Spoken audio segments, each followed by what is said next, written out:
লাস্টে যেটা আসছে ইন্টারেস্টিং বিষয়, যে কিছু কিছু আলেমরা মনে করতেন যে মহিলাটা পরীক্ষা করার পরও প্রমাণিত হলো যে সে ভার্জিন না, এরপরও সে নিজেকে ভার্জিন দাবি করতেছে, তাহলে পরক্ষণে যদি এই সে এরপরও কসম কেটে বলে যে আমি ভার্জিন, তাহলে তাকে পরীক্ষা করার জন্য কিছু কিছু আলেমের মত দিয়েছে, কেউ বলছে যে দেওয়ালে প্রস্তাব করতে হবে। যদি সেটাও সম্ভব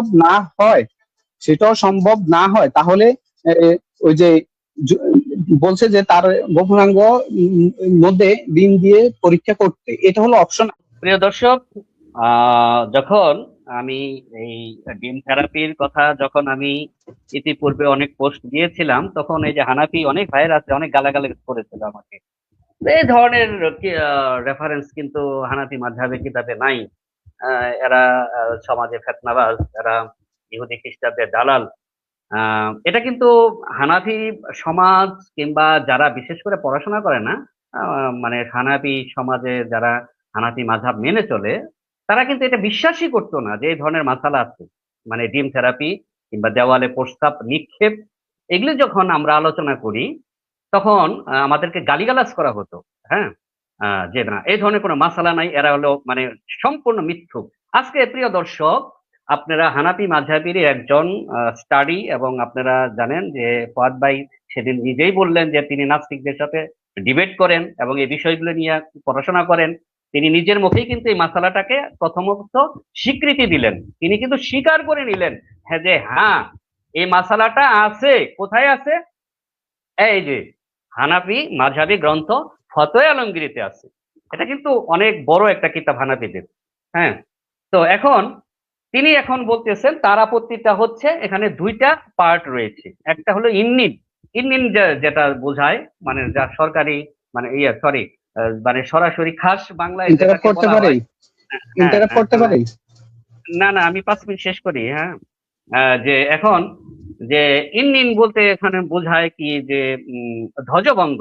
হ্যাঁ, তো প্রথমে তো এটা তো ভাই ধ্বজভঙ্গের প্রথম মাসালা। এই ধ্বজভঙ্গের সাথে আপনি এখানে একজন যদি পুরুষ নারীকে যদি বলে, দাবি করে যে সে ধ্বজভঙ্গ, সে সেক্স মানে যৌন ক্ষুধা মিটাতে পারে না, তাই বিচারকের কাছে সে যাবে এবং বিচারক তাকে 1 বছর সময় দিবে।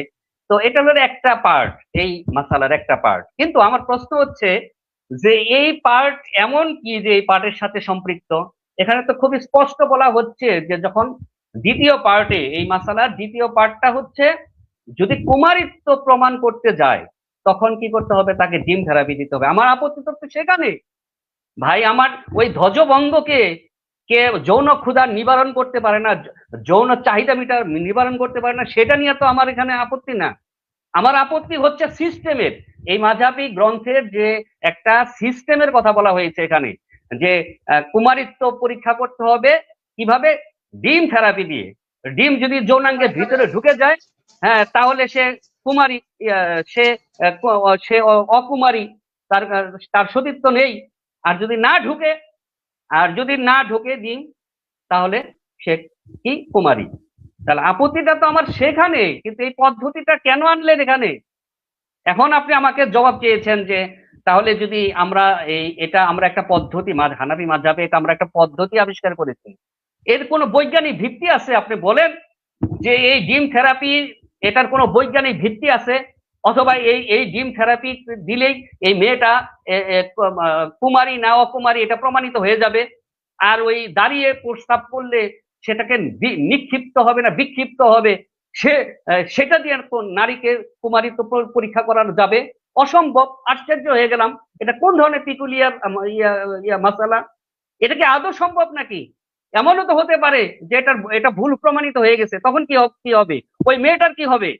ওই মেয়েটার, যে মেয়েটার কথা বলা হচ্ছে, যে যদি আহ, আপনার কি বলে ডিম যৌনাঙ্গের ভিতরে যদি না ঢুকে সে কুমারী, আর যদি ঢুকে যায় সে অকুমারী, এটা কোনো মাসালা হইলো নাকি?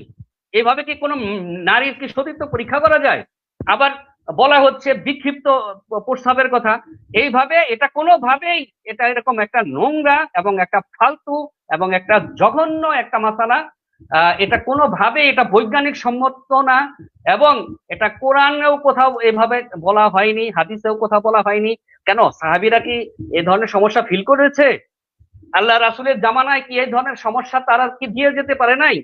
আল্লাহর কিংবা সাহাবীদের যুগ, তাবিঈদের যুগ এবং বড় বড় ইমামদের যুগ, তারা কি এভাবে পরীক্ষা করেছে?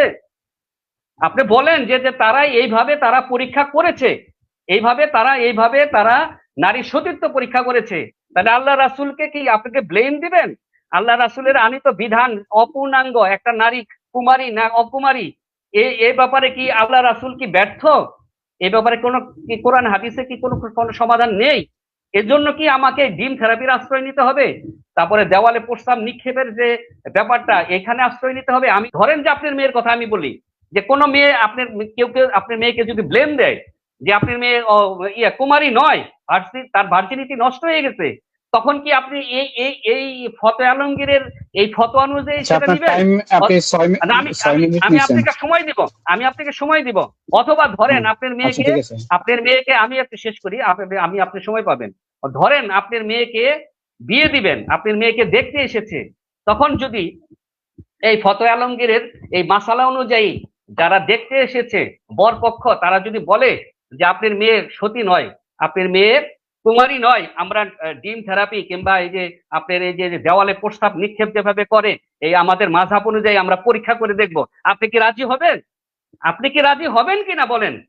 আপনি কি এই ধরনের রাজি হবেন, নাকি ওদেরকে লাঠি পিটা করে, জুতা পিটা করে ওদেরকে তারাই দিবেন? আপনি বলেন। এই মাসালা অনুযায়ী সম্পূর্ণ নির্লজ্জের মতো পুরা গোটা নারী জাতিকে অপমান করা হয়েছে এই হানাফি মাযহাবের এই মাসালা দিয়ে। পুরা নারী জাতিকে নির্লজ্জ বানানো হয়েছে, পুরা নারী জাতিকে অপমানিত করা হয়েছে এই মাসালা দিয়ে। আর যে জানি না এটা লেখক এই এই মাসালাটা কার ব্রেনের মধ্যে এই শয়তানি বুদ্ধিটা ঢুকছিল, আমি তাকে শয়তান বললাম আজকে লাইভের মাধ্যমে। এই যে মাসালাটা যিনি যার ব্রেনের মধ্যে ঢুকেছে, তাকে আমি শয়তান বলে আখ্যায়িত করলাম। এটা হলো 1 নাম্বার, একদম পরিষ্কার কথা আমার লাইভে, এটা আমার যা হয় হবার হবে।